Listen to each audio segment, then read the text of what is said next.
দেখো আমাদের কিছু কিছু কেনাকাটা হয়েছে পুজোর, তো চলো সেগুলো তোমাদেরকে দেখাই।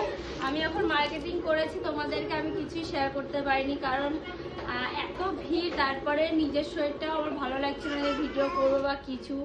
তো আমি তাহলে একবারে কেনাকাটা করে তারপরে দেখাবো। তো চলো প্রথমে দেখো মায়ের শাড়িটা পরপর করে দেখাই। এই দেখো, এটা আমার মায়ের শাড়ি।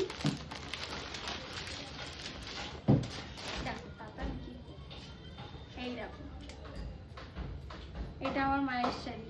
কেমন হয়েছে কমেন্টে জানাবে। ভালো লাগছে মা তোমার? আমার মায়ের কিন্তু খুব পছন্দ হয়েছে,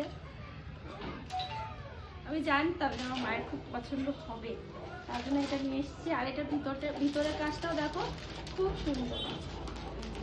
এই শাড়িগুলোর নাম কি একটা বলেছিল, আমার না আর মনে নেই কি বলেছে, পরে ভাজ করবো। এটা দেখাই, আমি পরপর করে দেখাবো।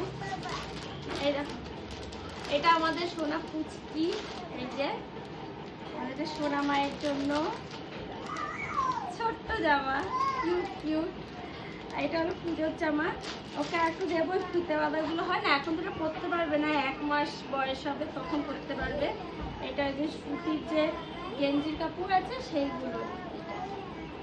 সোনা নে তুই ঢোকা। আর এই যে এইটা হলো আমার শাশুড়ি মার শাড়ি। এই যে আমার দুটো শাড়ি এত পছন্দ হয়েছে, তোমাদেরকে কি বলবো, তোমরা জানাবে যে কেমন হয়েছে। মাছ পুরো শাড়ির ভিতরটা এরকম,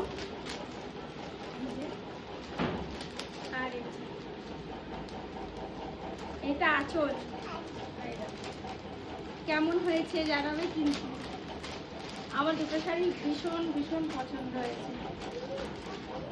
শাড়িগুলোর নাম যে কি বললো আমি না ঠিক মনেই করতে পারছি না, তোমরা যদি জেনে থাকো একটু জানিও তো। আর কেমন হয়েছে মায়ের শাড়িটা, দুই মায়ের শাড়ি। এবার দেখি আমার শাশুড়ি মার কতটা কি পছন্দ হয়, ওনার আবার সব কিছু পছন্দ হয় না, বয়স হয়েছে তো নিতেও চায় না, পছন্দও করে না।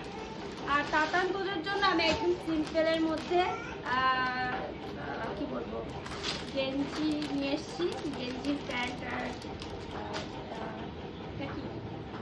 টি শার্ট বলে না এগুলোকে, এগুলো টি শার্ট বলে রে কি এগুলোকে, ওই একই রকমই নিয়েছি। এই যে একই রকমই নিয়েছি।